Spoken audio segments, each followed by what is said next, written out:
2020년에 코로나19가 대유행이 되기 시작하던 바로 그때쯤에 2020년 2월쯤이었습니다. 2월 첫째 주였던 것 같은데요. 제가 부목사로 있던 높은뜻 푸른교회에서는 바로 온라인 예배를 결정했습니다. 발빠르게 결정한 이유가 있다면은 학교에서 예배를 드리고 있었거든요. 서울고에서 지금도 예배를 드리고 있기 때문에 단 한 명이라도 확진자가 나오면 저희는 내쫓길 수도 있는 상황이거든요. 그렇기 때문에 발빠르게 온라인 예배를 결정하였습니다. 그런데 대부분의 교회들은 온라인 예배를 바로 결정하지 못했습니다. 그 이유가 있다면은 온라인 예배가 굉장히 생소하였습니다.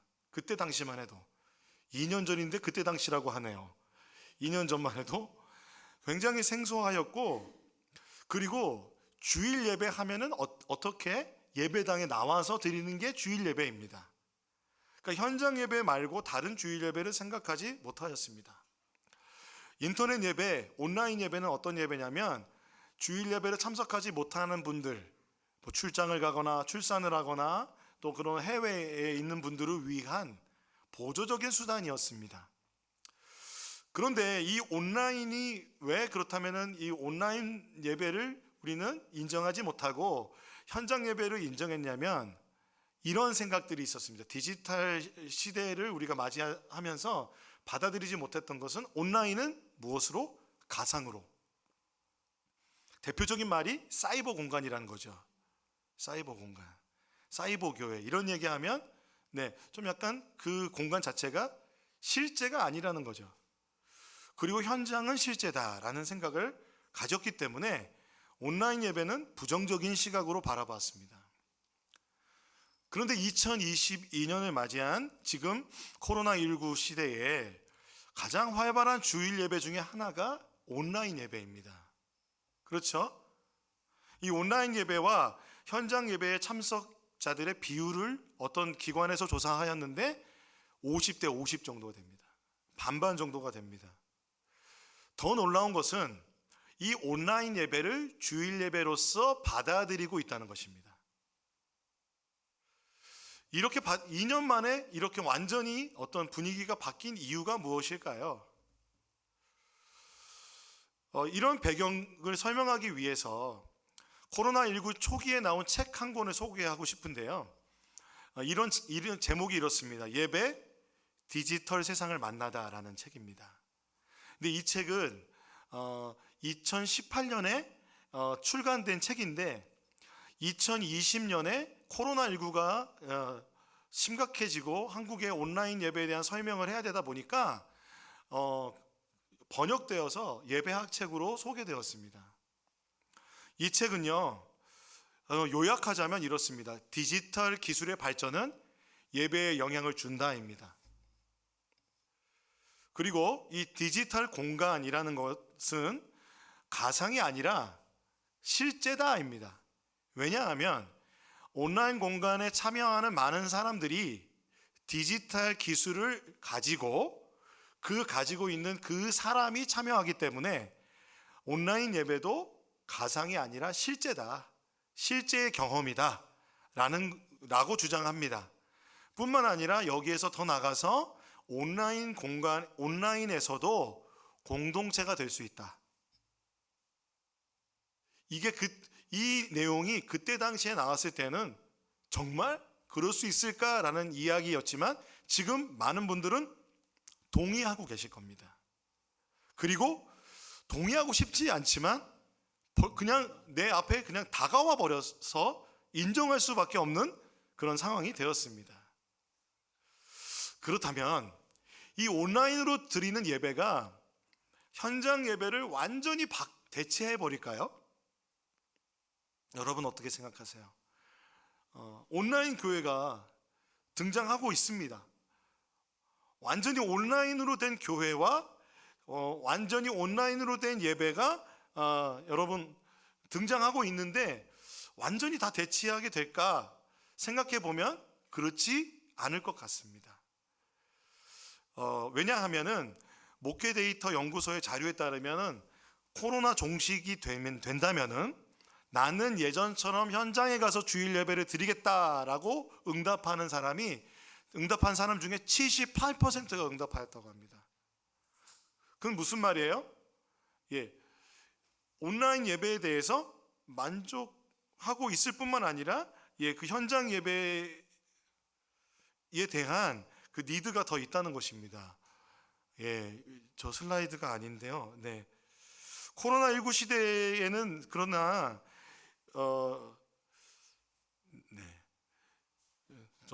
저 슬라이드는 긍정적인 슬라이드인데 저는 부정적인 걸 얘기하고 있기 때문에 내려주시면 감사하겠습니다.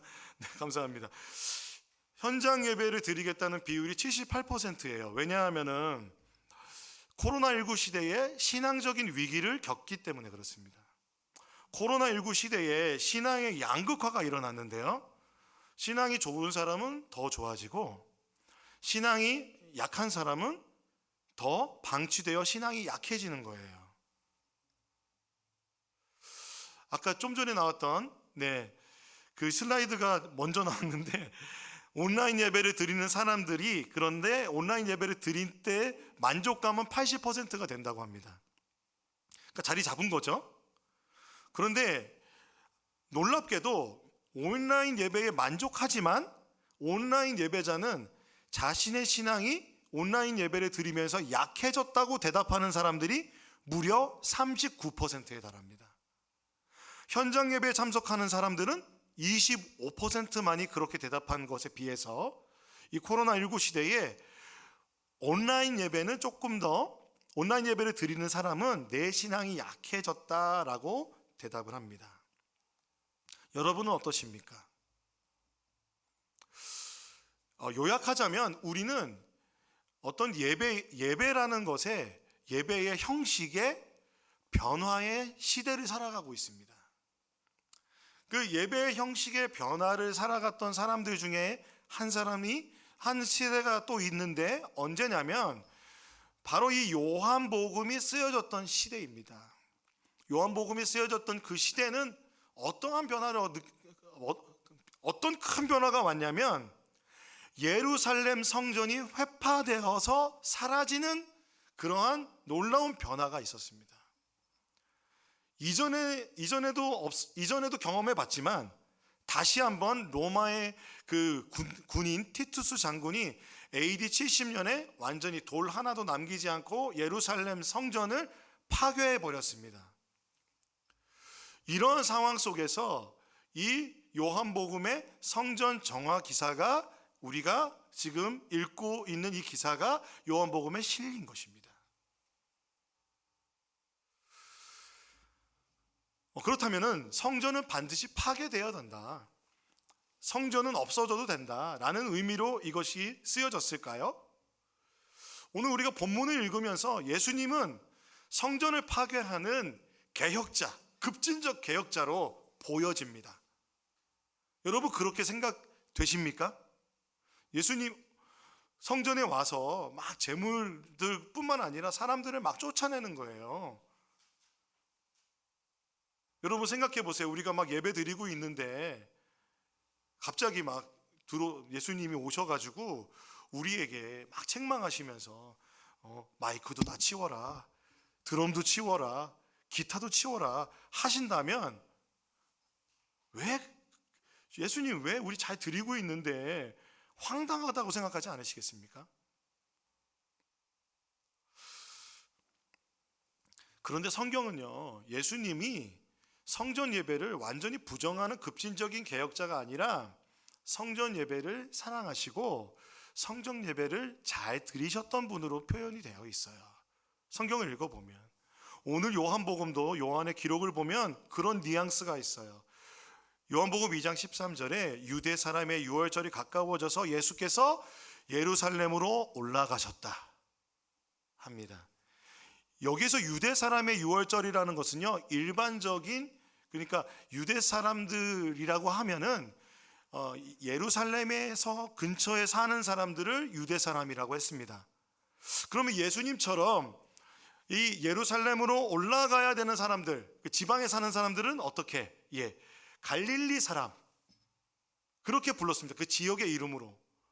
그러니까 유대 사람들이 살고 있는 그 지역에서 벌어지는 유월절이 가까워져서 예수님께서는 유대 사람으로서 이제 성육신하신 성자 하나님이시지만 유대인으로 오신 예수님은 그 절기를 존중하셔서 어디로? 예루살렘으로 올라가셨습니다.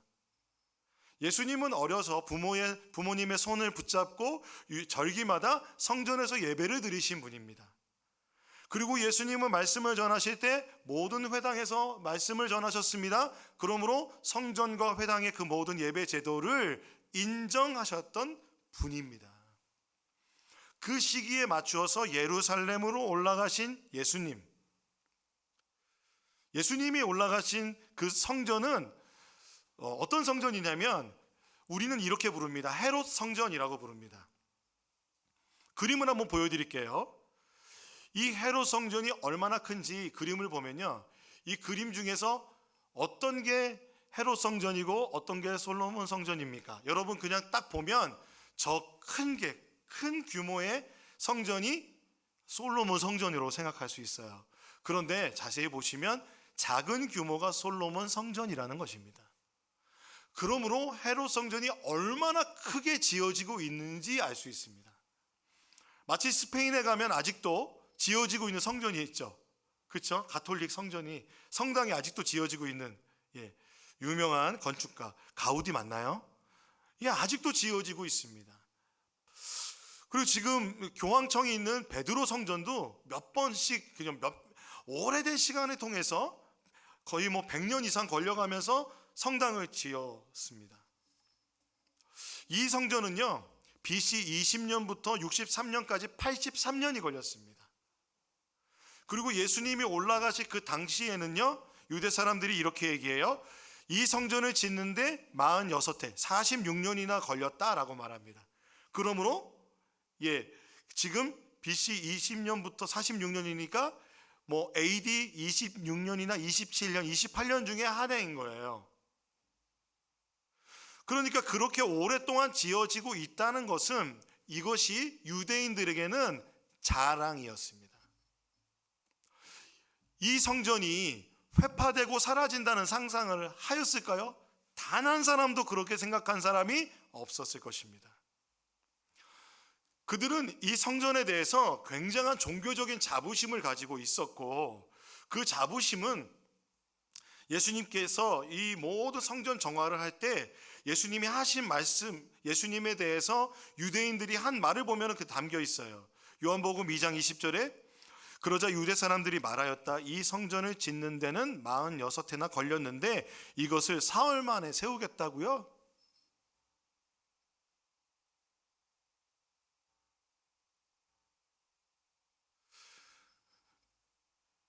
예수님은 그러나 이 성전을 정화하시고 계십니다. 그리고 뭐라고 말씀하세요? 다 무너뜨려라. 나는 사흘 만에 일으키겠다. 선포하고 계십니다. 근데 이 선포가 공관복음에서는요, 어디에 나오냐면 예수님의 공생의 마지막 기간에 나옵니다. 그렇게 기록이 되어 있습니다. 그런데 요한복음에는 가나온인 잔치의 이후에 앞부분에 기록되어 있습니다. 그래서 이 부분이 논쟁거리가 됩니다. 그래서 어떤 사람들은 이 기사가 성전 정화를 예수님이 공생애 동안 2번 하셨다. 공생애 초반에, 공생애 후반에. 굉장히 합리적으로 들리죠? 그런데 여러분 생각해 보세요. 예수님이 한번 성전 정화 사건을 했어요. 그러면 예수님이 다시 성전에 들어가실 수 있었을까 없었을까 생각해 보세요. 쉽지 않죠. 왜냐하면 유대 사람들한테 이미 소문이 났겠죠. 이 사람이 그랬던 일이 있기 때문에 조심시키고 그 사람에게 아마 가드를 붙이지 않았을까 생각해 봅니다. 뿐만 아니라 일반적으로 이 성전 정화 기사는 한 번 일어났다고 봐요. 그러면 왜 요한이 초반부에 기록을 했느냐 하면은 이렇게 보는 것입니다. 요한이 지금 연대기별로 요한 복음을 기록한 게 아니라 요한은 예수 그리스도의 신성, 예수 그리스도의 메시아 되심을 요한복음 앞쪽에서 설명하고 있는데 그 설명에 이 기사가 꼭 필요했던 거예요. 그렇기 때문에 이 앞에 이 기사가 나와 있는 것입니다. 자, 그렇다면은 왜 이 기사가 여기에 이 초반부에 있는지에 대해서 좀 더 깊이 살펴보기 위해서는 성전에 대해서 살펴볼 필요가 있습니다. 성전의 목적이 무엇이고 그들에게 어떤 의미가 있고 예수님은 성전에 대해서 어떻게 생각하시는가, 우리는 어떻게 봐야 되는가 살펴보아야 되는데요. 그래서 성전의 할아버지 격인 성전의 조상님 모세의 성막을 살펴볼 필요가 있습니다. 자, 모세의 성막은요, 출애굽한 이스라엘 민족들에게 그 옛 언약과 함께 주어진 것입니다. 우리가 잘 알듯이 모세의 성막은 성경에 이렇게 되어 있습니다. 모세의 회막이라고도 표현되어 있습니다. 우리가 회막이라고 할 때는 이렇게도 쓸 수 있습니다. The tent of meeting. 회막은 The tent of meeting입니다. 하나님을 만나는 천막이란 뜻이죠. 하나님을 만나는 곳입니다. 출애굽기 말씀을 같이 한번 읽어보겠습니다. 출애굽기 29장 말씀인데요, 여러분의 목소리로 읽어보겠습니다. 시작.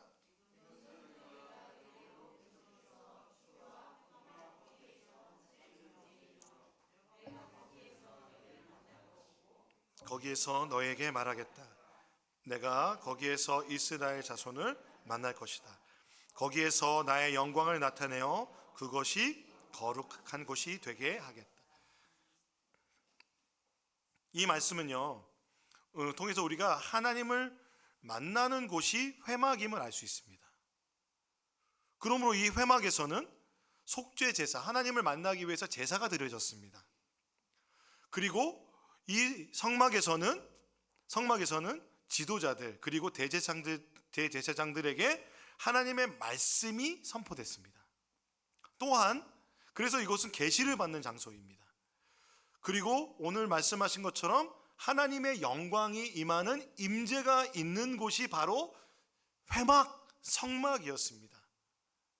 그러므로 이 회막의 그런 의미들을 살펴볼 때 간단하게 살펴보았지만 성전은 바로 하나님을 만나는 곳이죠. 하나님이 임재하시는 곳이고 하나님의 계시가 임하는 곳입니다.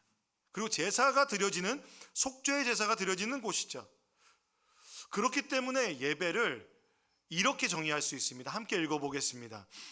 따라해 보겠습니다. 예배는 하나님과의 만남이다. 한 번 더요. 예배는 하나님과의 만남이다. 그렇죠. 여러분, 아버지를 만나려면 어디에 가셔야 됩니까? 아버지의 집에 가야 되죠. 그렇죠. 선생님 만나려면 어디 가야 돼요? 학교를 가야 돼요. 그렇죠. 경찰을 만나려면 어디 가야 됩니까?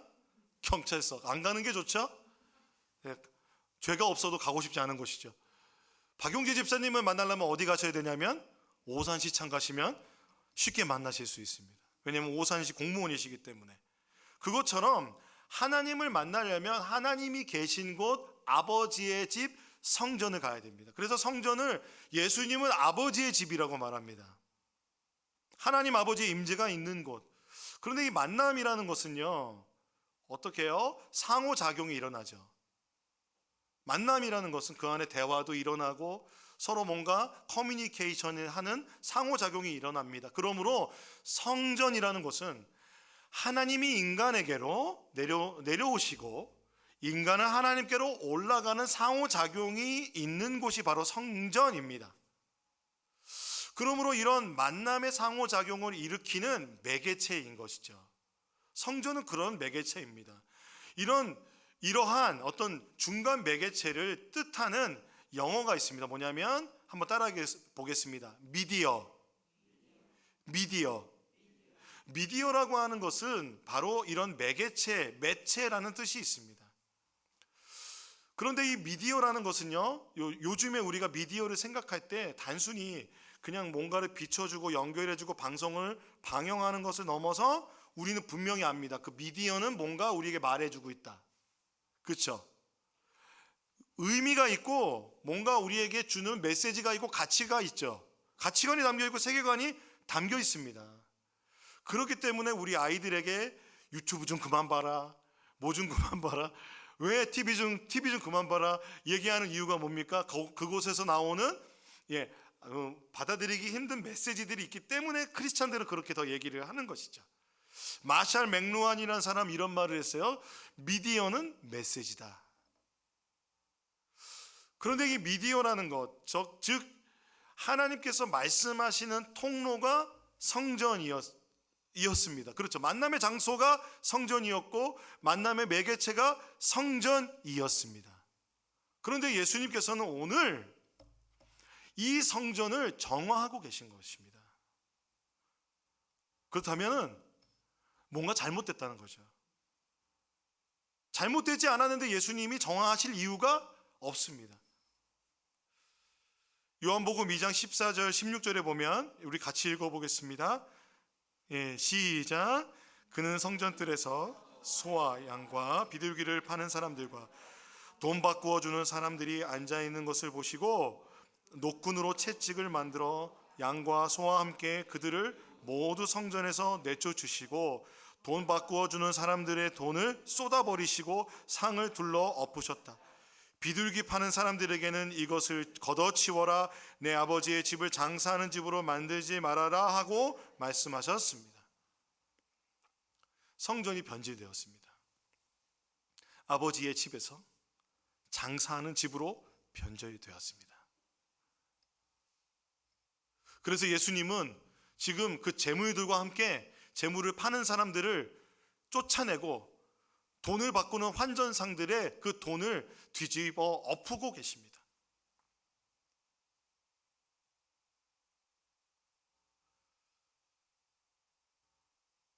그런데요, 이것이 불법은 아니었습니다.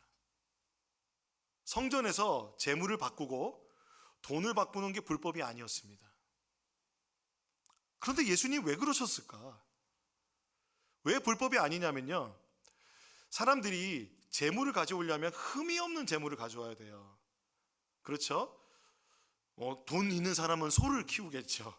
좀 가난한 사람은 양을 키우고, 더 가난한 사람은 비둘기를 키우고, 그 성경에 보면은요, 그 더 가난한 사람은 곡물을 들여도 됐어요. 그런데 이 재물을 데리고 예를 들어서 갈릴리에서부터 오려면 가다가 양이 삐끗한 거예요. 그래서 양이 다리를 약간 절고 아프면 흠이 있어요, 없어요? 흠이 있어요. 넘어지면서 털이 막 찢겨 나가고 상처가 났어요? 피부에 상처가 났어요? 그러면 흠이 있어요, 없어요? 흠이 있어요. 사람은 죄가 없는 것이 정결의 기준이지만 동물의 기준은, 그 재물의 기준은 흠이 있느냐 없느냐였습니다. 그러므로 이 여행의 고단함을 인정하여서 이 재물을 바꾸어 주는 제도가 있었던 겁니다. 근데 이 재물을 바꾸는 장소가 원래는 성전 바깥에 감람산 자락에 기드론이라는 골짜기가 있어요. 거기에서 바꿀 수 있게 되어 있었다고 합니다. 그런데 지금 예수님의 시대에 지금 유월절 예배를 드리러 온 사람들은 어디에서? 성전 뜰에서 지금 이 재물을 바꾸는 행위를 하고 있는 겁니다. 뿐만 아니라 성전에 들어가려면 마치 우리가 공항세 내듯이 성전세를 내야 됐어요. 근데 이 성전세는 어떤 돈으로만 받았냐면 유대인들이 쓰는 돈으로만 받았어요. 그러니까 로마의 돈으로 가져오면 그걸 돈을 환전해야 되는 거예요. 그러니까 마치 백화점 안에 환전소가 있듯이 그 성전 뜰 안에 환전소가 있는 거예요. 그런데 그때 당시에 예배 제도에서는 이 재물을 파는 곳과 환전상은 필수적인 거였던 거예요. 좀 마음이 불편하지만 필수적이었던 거예요. 그런데 이것이 어디에서 벌어지고 있냐면 성전 뜰에서 벌어지고 있었습니다. 여기에서 말하는 성전은요, 히에론이라는 헬라어인데요, 성전 전체를 뜻합니다. 아까 우리가 보여드린 그 성전에 또 다른 사진들을 보여드리겠습니다. 이게 헤롯 성전인데요, 제가 동그라미 친 부분 있잖아요, 여기가 성전 뜰입니다. 이 성전 뜰은 다른 말이 있습니다. 다른 이름이 있습니다. 따라 보겠습니다. 이방인의 뜰. 이방인의 뜰입니다. 성전 안으로 들어가면서 성전의 깊이, 번제단이 있는 데까지 들어갈 수 있는 사람들은 남자들이었고요. 저 성전에 보면 하나의 뜰이 더 있어요. 성전 안에 여인의 뜰이 있습니다. 여인들이 거기까지 들어갈 수 있습니다. 근데 이방인들은 성전 안으로 들어갈 수가 없었어요. 그러니까 성전이라고 할 때는 그 울타리 안에 출입문 안으로 들어가면 그게 성전인데 그 안에는 못 들어가는 거예요. 그 이방인들은 옆에서 제물만 들여보내고 그리고 옆에서 그 제사의 모습을 볼 수만 있었던 거예요. 그 소리와 그 냄새와 그 연기와 그것들만 볼 수 있었어요. 자, 그런데 이 이방인의 뜰을 예수님은 아버지의 집이라고 하시는 거예요. 그렇죠? 그리고 이방인의 뜰에서 벌어지고 있는 이 모든 것을 예수님은 마음 아파하시면서 재물과 재물 파는 사람들과 다 내쫓으시면서 성전 정화를 하시고 계신 것입니다. 유대 지도자들은 이곳에 장사하는 곳으로 만들면 안 됐어요. 왜냐하면 이방인들이 예배드리는 곳이잖아요. 이방인들을 존중하고 사랑하고 이방인들의 예배를 생각했다면 더 많은 이방인들이 들어와야죠. 그런데 그 안에 재물 바꾸고 환전하는 곳을 둠으로 인해서 백화점처럼 만든 거예요. 마켓플레이스, 시장처럼 만들고요. 그래서 아버지의 집이 장사하는 집이 되었어요. 유대인들이 헤롯 성전을 얼마나 자랑했는지 모르지만 그들의 마음에는 이방인이 없었던 거예요. 그런데 요한복음은 오늘 이 이방인의 뜰이 정화되고 있는 것을 보여주고 있습니다. 예수님 말씀하시죠. 영접하는 자 곧 그 이름을 믿는 자에게 하나님의 자녀가 되는 권세를 주셨습니다. 그러므로 이 요한복음을 읽고 있던 당시에 성전이 없는 상황에서의 이방인들은 우리가 이렇게 예배드리는 수 있는 존재구나. 예수님이 우리를 위하여 이 이방인의 뜰을 정화시키고 계시구나. 그렇게 느끼지 않았을까요? 유대인들은 하나님의 자녀라고 하면서 그 성전을 자랑하기만 하였지 아버지의 집에서 아버지께서 원하시는 그 이방인들, 그 가난하고 소외된 사람들, 그들을 생각하지 못하고 예배를 차별의 장소로, 성전을 차별의 장소로 만들어 버린 것입니다. 사랑하는 여러분, 하나님은 이방인들, 믿지 않는 사람들에게도 아버지이십니다. 창조주이십니다. 그들을 하나님은 만나길 원하십니다. 그들이 예배 자리로 오기를 원하십니다.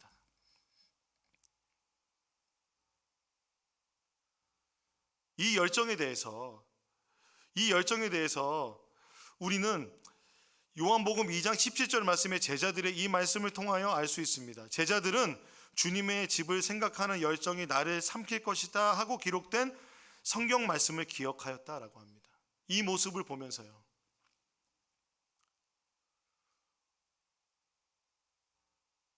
예수님이 십자가에 돌아가신 이유 중에 하나가 이 성전 정화 사건이 큰 이유 중에 하나입니다.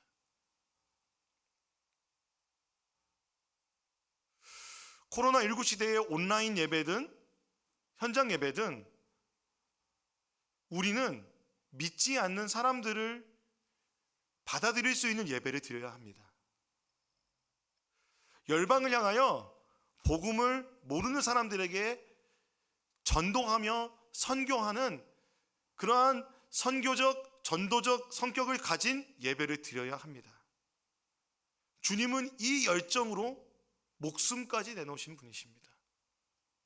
이 열정이 나를 삼킬 것이다 라고 했을 때 이 삼키다 라는 말이요, 재물을 불태우다 라는 뜻이 있어요.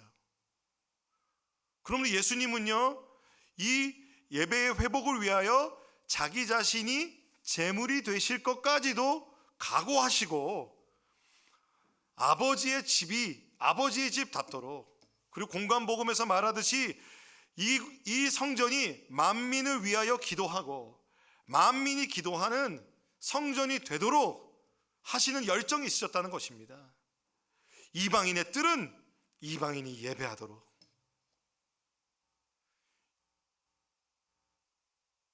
이와 같은 행동이 유대인들을 자극했을까요? 안 했을까요? 당연히 자극했죠. 그래서 그들은 와서 이렇게 얘기합니다. 유대 사람들이 예수께 물었다. 당신이 이런 일을 하다니 무슨 표징을 우리에게 보여주겠어? 그러니까 이 말은요, 주로 이렇게 메시아가 표징을 보여주는 사람이었거든요.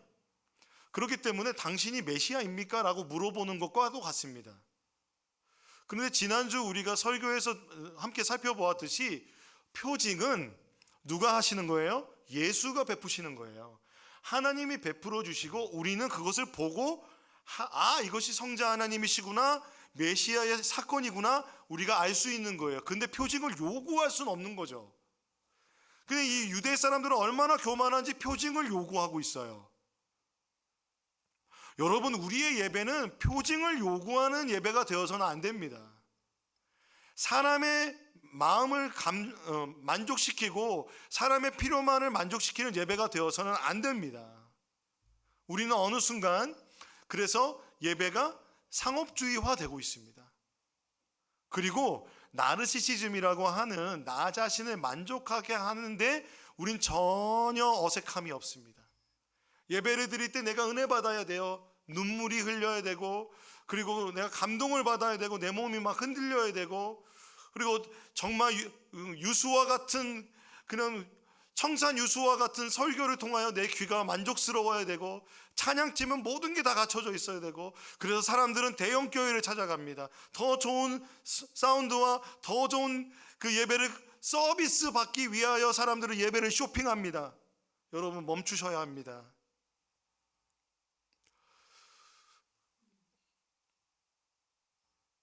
우리는 예배가 변질되어도 깨닫지 못합니다. 그렇기 때문에 표징만을 구하는 예배를 내려놓아야 합니다.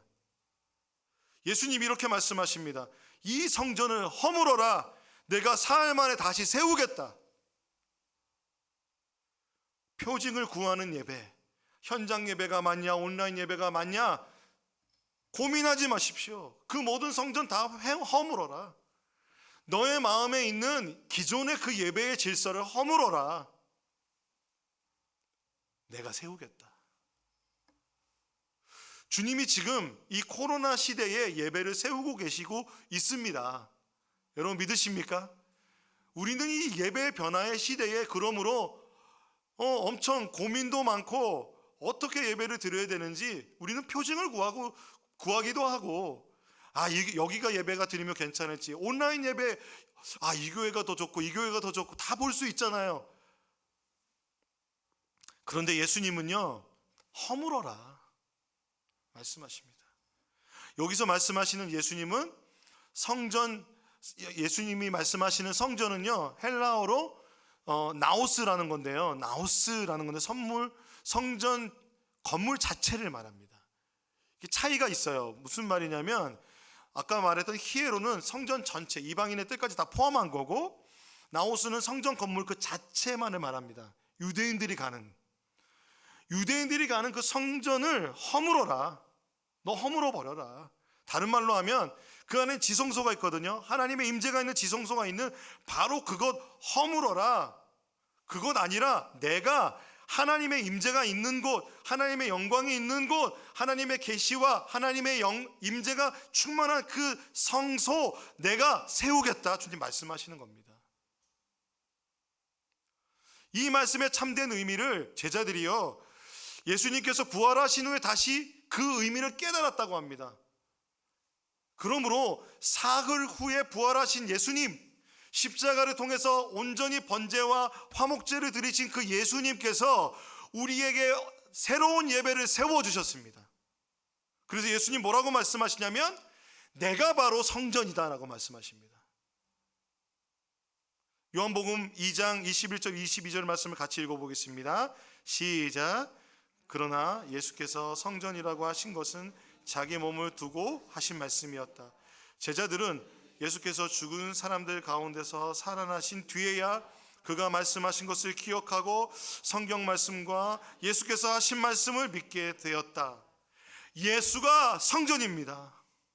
성육신하신 하나님 예수 그리스도가 하나님과 우리가 만나는 새로운 장소입니다. 새로운 미디어입니다. 성육신하신 미디어이신 예수 그리스도를 통하여, 성전 되신 예수 그리스도를 통하여 우리는 하나님을 만납니다. 온라인 예배이든 현장 예배이든 예수 그리스도를 통하여 여러분 나아가셔야 합니다. 히브리서 말씀을 보면요, 이렇게 말합니다. 그러므로 형제 자매 여러분, 우린 예수의 피로 힘입어 담대하게 지성소에 들어가게 되었습니다. 예수께서는 휘장을 뚫고 우리에게 새로운 살 길을 열어주셨습니다. 그런데 그 휘장은 곧 그의 육체입니다. 그리고 우리에게는 하나님의 집을 다스리는 위대한 제사장이 계십니다. 그러니 우리는 확고한 믿음을 가지고 참된 마음으로 하나님께 나아갑시다. 우리는 마음에 다 예수의 피를 뿌려서 죄책감에서 벗어나고 맑은 물로 몸을 깨끗이 씻었습니다. 또 우리에게 약속하시는 분은 신실하시니 우리는 흔들리지 말고 우리가 고백하는 소망을 굳게 지킵시다. 그리고 서로 마음을 써서 사랑과 선한 일을 하도록 격려합시다. 어떤 사람들의 습관처럼 모이기를 그만하지 말고 서로 격려하여 그날이 가까워오는 것을 볼수록 더욱 힘써 모입시다. 예수가 성전이십니다.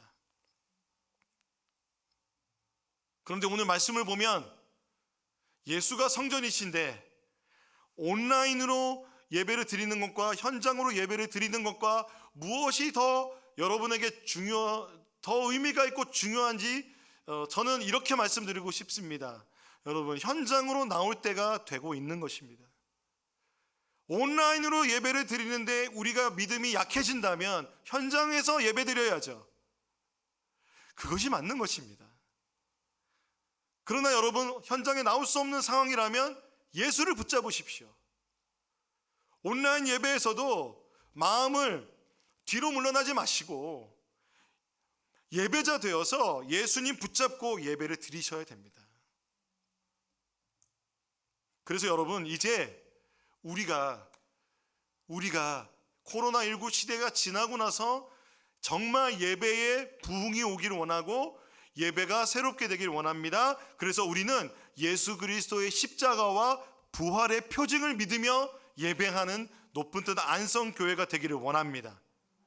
뿐만 아니라 우리는 이렇게 믿습니다. 온라인 예배든 현장 예배든 주님은 모두 임재하여 계십니다. 그러므로 예수를 통하여 예배할 수 있습니다.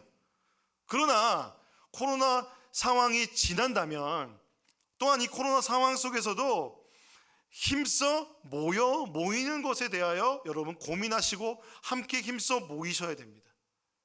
또 나아가서 우리 높은 데 안성교회 예배는 이방인을 품는 예배여야 합니다. 우리만 좋고 우리만 기쁘고 우리만 좋은 그런 어떤 닫혀진 그런 공동체가 아니라 열려진 공동체, 그리하여 종교를 정하는 것이 아니라 삶 가운데 함께 계신 예수 그리스도가 전해지는 그러한 예배. 모이면 한 번 오면 다시 오고 싶은 교회, 모여서 예배드리면 신앙이 회복되고 내 삶이 새롭게 되는 교회. 그래서 미디어이신 예수 그리스도의 몸으로 우리는 이 교회로서 예수 그리스도의 미디어의 역할을 감당하는 등불이 되는 교회가 되기를 소원합니다. 이것을 위하여 우리는 행동할 것입니다. 우리는 힘써야 할 것입니다. 빌 하이베스 목사님 이렇게 말씀하셨습니다. 여러분은 아무것도 안 할 수는 없습니다. 시도하려는 바가 무엇이든지 적어도 여러분은 언젠가 그리스도 앞에서 최선을 다했다라고 말할 수 있어야 한다고 합니다. 결코 완벽하게 이해하지는 못했지만 분명 시도는 해봤습니다. 주님, 그럼 무슨 말입니까? 지금 예배의 개혁을 위하여 행동하셔야 됩니다. 예수를 붙잡고 내 예배가 새롭게 되도록, 하나님 만나는 예배가 되도록, 그것이 무엇이든지 말씀을 읽는 것이든지 찬송을 하는 것이든지 아니면 기도를 하는 것이든지 아니면 교회에 발걸음을 옮기는 것이든지 현장으로 나오는 것이든지 여러분 우리가 그 믿음의 행동을 해야 할 때입니다. 오늘 함께 찬양하고 싶습니다. 제가 요즘 많은 은혜를 받는 찬양이 있습니다. 주님 보좌 앞에 나아가 라는 찬양입니다. 참된 안식이 어디에 있습니까? 참된 평화가 어디 있습니까? 바로 주님의 임재 안에 있는 것입니다. 우리가 이 찬양을 부르면서 하나님 앞에 나아가기를 소원합니다.